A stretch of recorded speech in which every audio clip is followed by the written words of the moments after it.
Hello guys, আজকে আমাদের এখানে পিপিএফ করার জন্য আসছে এই ক্রেটা। পিছনে যেটা দেখতে পাচ্ছ সেটাই, এটা ফুল বডি পিপিএফ হবে।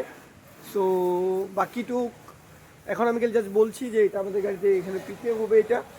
সো এটা বাকি ভিডিওটা দেখতে থাকেন, আমি পুরো ফুল কাস্টমাইজ ভিডিওটা দিয়ে দেবো। বাকি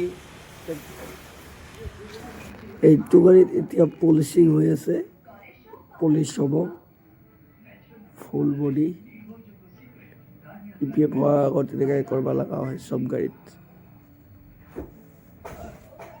এই যে চাওক, এতিয়া পলিচিং ৰেডি চালু আছে, কৰি আছে। এইটো ফিনিচিং টাচ দি আছে, এতিয়া পিপিএফ ইনষ্টল হ'ব। এই পিপিএফ এইটোৱে মেটেলটো বহা চিষ্টেমটো। এই চাওক কেনেকৈ বহায় পিপিএফ। ডিটেইলছ এনেকুৱা। আমি গোটাই বডিটো শ্বট দিব পৰা নাই, খালি বনেটটো দেখাই দিছোঁ। বাকী চব প্ৰচেছটো একে এনেকৈ হয়। বাকী ফাইনেল শ্বট।